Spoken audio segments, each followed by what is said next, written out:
Latest update पाने के लिए हमारे चैनल पंचामृत को सब्सक्राइब कर बेल आइकॉन को प्रेस करें तथा हमारे वीडियोस को लाइक करें।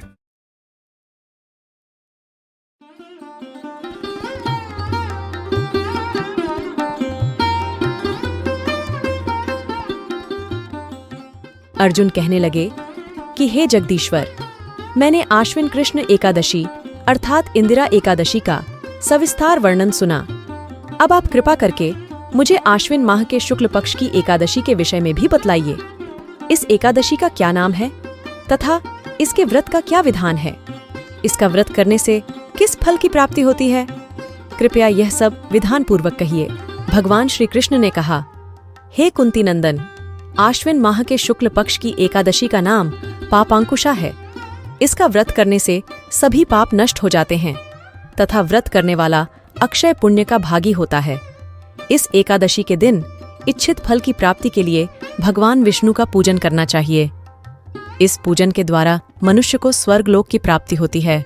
हे अर्जुन, जो मनुष्य कठिन तपस्याओं के द्वारा फल की प्राप्ति करते हैं, वह फल इस एकादशी के दिन क्षीर सागर में शेषनाग पर शयन करने वाले भगवान विष्णु को नमस्कार कर देने से मिल जाता है और मनुष्य को यम के दुख नहीं भोगने पड़ते। हे पार्थ, जो विष्णु भक्त शिव जी की निंदा करते हैं अथवा जो शिव भक्त विष्णु भगवान की निंदा करते हैं, वे नरक को जाते हैं। 1000 अश्वमेध और 100 राजसूय यज्ञ का फल इस एकादशी के फल के 16वें भाग के बराबर भी नहीं होता। अर्थात इस एकादशी व्रत के समान संसार में अन्य कोई व्रत नहीं है। इस एकादशी के समान विश्व में पवित्र तिथि नहीं है। जो मनुष्य एकादशी व्रत नहीं करते हैं, वे सदा पापों से घिरे रहते हैं। जो मनुष्य किसी कारणवश केवल इस एकादशी का भी उपवास करता है, तो उसे यम के दर्शन नहीं होते। इस एकादशी के व्रत को करने से मनुष्य को निरोगी काया और धन धान्य की प्राप्ति होती है और अंत में वह स्वर्ग को जाता है। जो मनुष्य इस एकादशी के व्रत में रात्रि जागरण करते हैं, उन्हें सहज ही स्वर्ग की प्राप्ति होती है। इस एकादशी के व्रत करने वाले मनुष्यों के मातृपक्ष के 10 पुरुष, पितृपक्ष के 10 पुरुष तथा स्त्री पक्ष के 10 पुरुष भगवान विष्णु का रूप धरकर व सुंदर आभूषणों से परिपूर्ण होकर विष्णु लोक को जाते हैं। जो मनुष्य आश्विन माह के शुक्ल पक्ष की पापांकुशा एकादशी का विधान पूर्वक उपवास करते हैं, उन्हें विष्णु लोक की प्राप्ति होती है। जो मनुष्य एकादशी के दिन भूमि, गौ, अन्न, जल, खड़ाऊं, वस्त्र, छत्र आदि का दान करते हैं, उन्हें यम के दर्शन नहीं होते। दरिद्र मनुष्य को भी यथाशक्ति कुछ दान देकर कुछ पुण्य अवश्य ही अर्जित करना चाहिए। जो मनुष्य तालाब, बगीचा, धर्मशाला, प्याऊ आदि बनवाते हैं, उन्हें नरक के कष्ट नहीं भोगने पड़ते।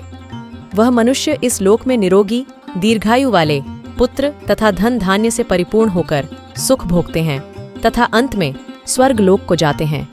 भगवान श्रीहरि की कृपा से उनकी दुर्गति नहीं होती। हे पार्थ, अब मैं पापाकुंशा एकादशी की कथा सुनाता हूँ। ध्यान पूर्वक श्रवण करो। प्राचीन समय में विंध्य पर्वत पर क्रोधन नाम का एक बहेलिया रहता था। वह क्रूर स्वभाव का था। उसका सारा जीवन हिंसा, लूटपाट, मद्यपान और गलत संगति, पाप कर्मों में ही व्यतीत हुआ था। जब अंत समय में यमराज के दूत बहेलिये को लेने आए और यमदूत ने बहेलिये से कहा कि कल तुम्हारे जीवन का अंतिम दिन है, कल हम तुम्हें ले जाएंगे।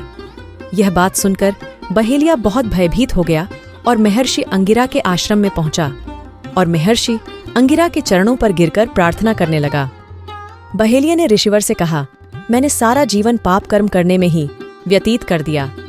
कृपा कर मुझे कोई ऐसा उपाय बता दीजिए जिससे मेरे सारे के पाप मिट जाएं और मोक्ष की प्राप्ति हो जाए। उसके निवेदन पर महर्षि अंगिरा ने उसे आश्विन शुक्ल की पापांकुशा एकादशी का विधि पूर्वक व्रत करके को कहा। महर्षि अंगिरा के कहे अनुसार उस बहेलिये ने यह व्रत किया और किए गए सारे पापों से छुटकारा पा लिया और इस व्रत पूजन के बल से भगवान की कृपा से वह विष्णु लोक को गया। जब यमराज के यमदूत ने इस चमत्कार को देखा तो वह बहेलिया को बिना लिए ही यमलोक वापस लौट गए। कथा सार: मनुष्य को पापों से बचने का दृढ़ संकल्प करना चाहिए।